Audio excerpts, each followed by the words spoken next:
Bon, concrètement, je fais comment en anglais si je n'ai pas le vocabulaire dans une phrase? Je ne vais pas inventer les mots, n'est-ce pas? Et ça, c'est une question à laquelle je vais te répondre tout de suite. Mais avant, tu vas pouvoir liker, télécharger, liker, commenter et surtout partager et t'abonner. Et tu vas pouvoir participer à ma masterclass gratuitement. Elle est revisitée, toute neuve, toute fraîche. C'est un peu plus bas en dessous. Et on va pouvoir voir le jingle maintenant. Let's go!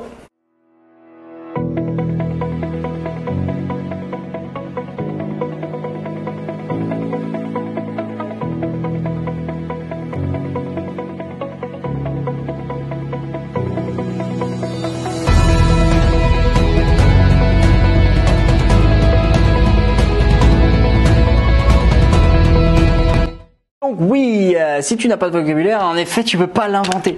Ça, c'est une certitude. Donc comment tu fais si tu n'as pas de vocabulaire? Comment je fais si jamais je suis là dans une situation où je n'ai pas de vocabulaire? Number one, ne stresse pas. Okay? Alors c'est facile à dire, mais ne stresse pas.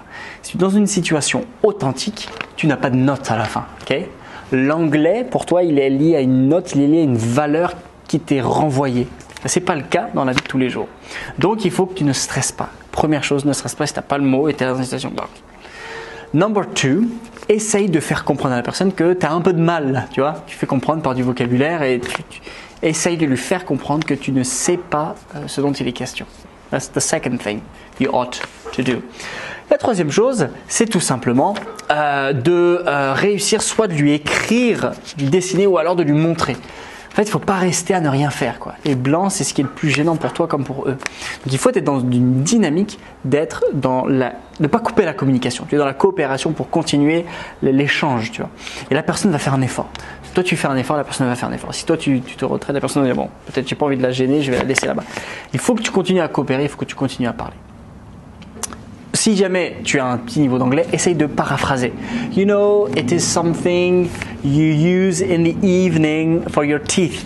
It's a toothbrush. Ah oui, brosse à dents. Essaye de paraphraser si tu as un petit niveau d'anglais, de pouvoir expliquer ce dont il est question. Ça t'aidera et ça les aidera à réellement être dans cet échange. Ils vont te donner la solution. Mais en fait, pour ne pas rester face à ce problème-là, moi, ce que je te conseille, c'est surtout de participer à ma masterclass. Parce que je te donne des outils pour pouvoir te permettre de, sur des mots de vocabulaire quand même usuels, de ne plus bloquer. D'accord? Et ça, c'est important. Il faut que tu sois clairement dans cette dynamique-là d'apprendre du vocabulaire tous les jours. Si jamais tu n'as pas appris du vocabulaire sur les 10 derniers jours, eh ben, il ne va rien se passer de nouveau dans les 10 prochains jours, n'est-ce pas?